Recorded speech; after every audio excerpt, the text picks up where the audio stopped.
Alright class, we've got a lot to learn today. We're going to cover some review problems and solving simple inequalities.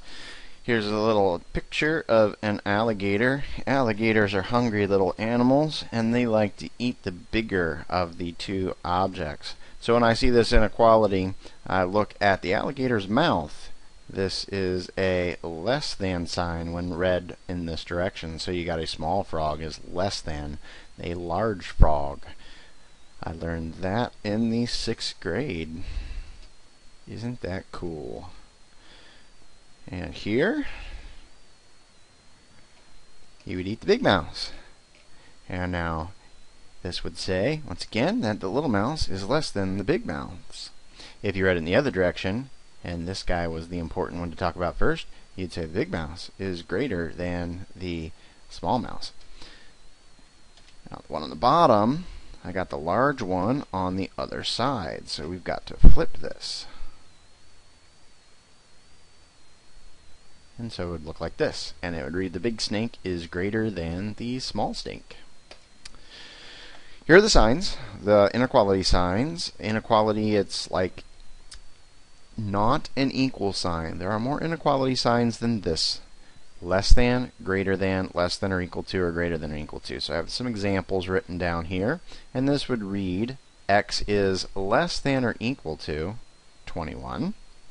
This would read 3 is less than d, but the sentence starts off d is, so that would be d is greater than 3. And this says 1 is greater than y, but I could read it as y is less than 1. Just a note in case this comes up. This sign right here makes it inclusive. Inclusive. That's like you're included. Which means that the boundary point is included. So if I say 3 is less than 3, that is a false statement because 3 isn't less than 3. But if I say 5 is less than or equal to 5, that is true because the equal includes the 5 as an option. It is either less than or it is equal to. True, because it is equal to. Now we're going to be graphing inequalities on number lines. Later in the class we'll graph them on coordinate planes. Here are some options for rays that I will use for examples such as x is greater than -3 or 1 is less than or equal to x. When you have the inclusive sign, it's solid. That is kind of like that equal to sign is different than when it doesn't have the equal to sign. When we are showing a dot, we're going to have a solid dot to say that the boundary point is included. So this one will not have a boundary point, so it'll be one of these where it is open, and it'll say x is greater than -3. Greater than goes to the right, so let's see if I can copy this. Yep. So the graph would look like this on a number line, and I could stretch this out probably and move it a little bit, and that's a nice picture. Now this one, 1 is less than or equal to x, but that is not the way I want to read it. Okay, this page right here. The reason why I switched this around and said d is greater than 3 instead of the way it reads left to right is because students tend to make fewer mistakes when they flip the sign so that the variable is always on the left side. So that would make this x is greater than or equal to 1. This reads 1 is less than or equal to x, but that is equivalent to x is greater than or equal to 1. So this time I am going to use one of these two that have a solid dot. It's the inclusive equal. The greater than, once again, goes to the right. So greater than or equal to 1 would look like that. And I really don't need to continue past this number line. This arrow says it goes forever. This arrow says it goes forever. So that's good enough. Now graphing compound inequalities. Compound inequalities have one of two keywords. And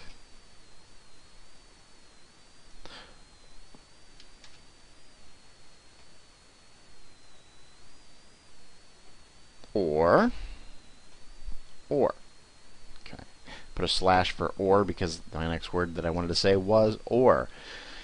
This will read as an and. You might read it as between. So some students might say x is between -4 inclusive and 2. That's kind of awkward because one of these is inclusive and the other isn't.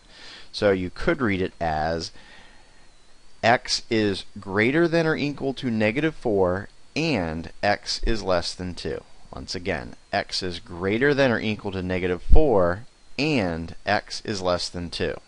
So I need to pick numbers that are both of these at the same time. So if you try to pick a number in your head that is greater than -4 and at the same time less than 2, that would be anything from here to there. And this would be a solid dot,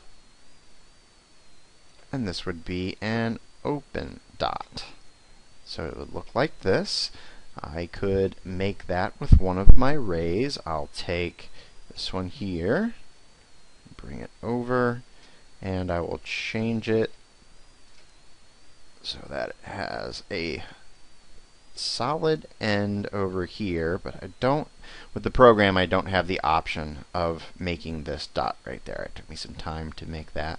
So as a drawing, it would be a solid dot, it would go to the 2, and it would be an open dot. Here's how some students do it.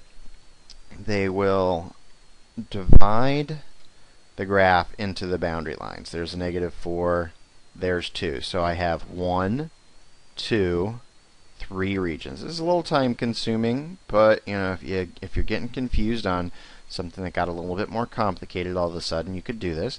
And you could pick a point that's in region 1, like -7, and you ask yourself the question, is x greater than -4? Well, is that number you picked, -7, greater than or equal to -4? And the answer is no. Since this was an and, we don't shade that. And we could do that here and find out that if we picked a number like 0, 0 is greater than -4 and at the same time less than 2. So that works. And if you pick something over here in this region, it doesn't work. So if you pick 10, 10 is not less than 2. 10 is greater than or equal to -4. So it meets one of the two conditions, but an and statement has to meet both. So I'd finished this a long time ago. This answer right here in green was my shaded region that I wanted to graph.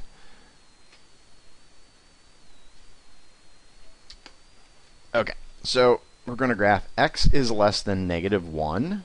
X is less than -1 would have a open dot, and it would be less than goes to the left. So I would have that. Or x is greater than 6. And that is once again going to be an open dot because it doesn't have the inclusive equal sign. So it looks like this. Now, any picture that you get that looks like a barbell, it's like old-time weights, where you had circles on the end. Anytime you see that barbell, that had to be an and. Anytime you see these opposing rays, it had to be an or. Now that doesn't mean that if I see an or, I will get rays that go in 2 different directions.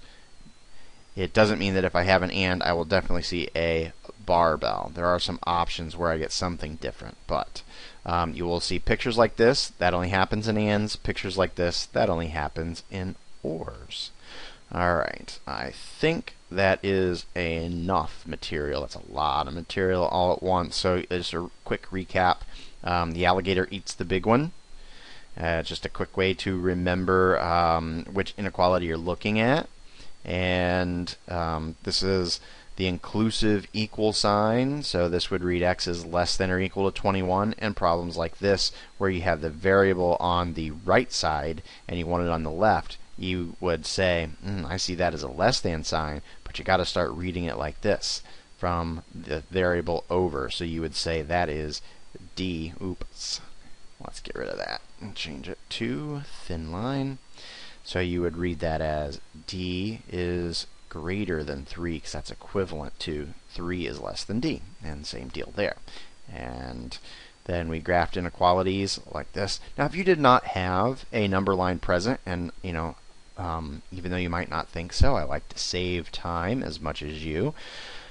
X is greater than negative 3. I am not going to take a ruler and mark off 20 nicely, evenly spaced hash marks. All I will do is I will go uninclusive, so it's going to be open, and I will put the boundary point there, negative 3, and I want to be greater than, so I go to the right. So this is how I would make my graph freehand.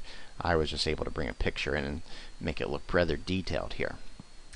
And then compound inequalities are going to be two statements, and this one that looks like between, you separate that into two statements.